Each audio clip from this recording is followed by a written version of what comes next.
a breeze just right for remembrance. Good morning. How's everybody today? For a ceremony honoring those who have risked their lives for our freedom.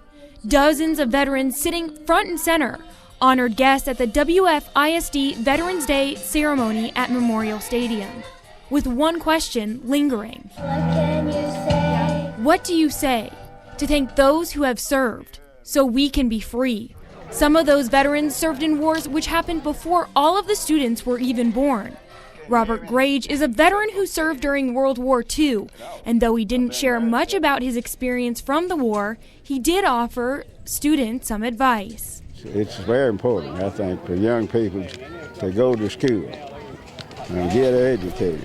Stand, Dad! It feels pretty good, but you hate to see you lose your buddies, too. Some of those men remembered as people gathered to read their names at the stadium memorial, with a wreath placed in front expressing their eternal gratitude.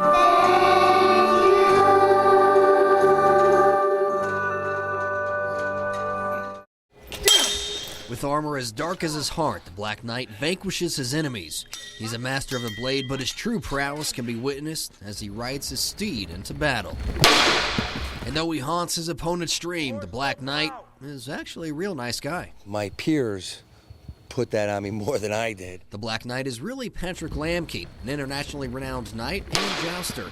He's in the Falls performing in the Texoma Horse Expo, and organizers say they're glad to have him. He hadn't been in this area, so he was excited to come in, and it all just happened to fall together for us.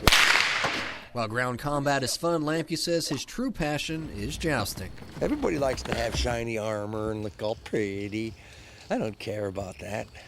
I just use spray paint and duct tape and get on the horse and rock and roll. Lamke says he wants to rock and roll all the way to the Olympics. He's already started jousting teams around the nation and runs an academy in Colorado.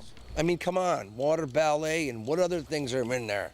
Jousting will be in there, but we have to tone it down from what you might have seen on the TV show. Toning it down by making it less about violent hits and more about points. This is the only spot they're allowed to hit. The rest is protection. This is -5 points. This is -3 points. This is a bullseye of 5 points. This is 3 points. By making it safer and appealing to a broader audience, Lamke hopes to take the world's original full-contact sport into the 21st century. Trash talk continues in Wichita Falls. And like the curbside collection, which picks up at each house, each resident in the city's alleyway dumpster program will soon get one of these. We have over 9,000 customers that have the dumpsters, and we will be putting one of these tags on the doorknob of each one of those homes. Public Works officials say alleyway dumpsters have been in Wichita Falls for more than 30 years, and now they're no longer economical. And so they're having to take more trips to the transfer station, which adds more miles, which with fuel costs and so forth, they're becoming less efficient in order to haul the same amount of trash from somebody's resident that has an alley container versus one person's resident that has a curbside container. But while Public Works officials say converting to curbside collection will save the city more than $300,000 annually, some residents say for them, keeping the dumpsters is all about convenience. Now, at least one resident told us they prefer the alley dumpsters because he says you can simply put more stuff in them.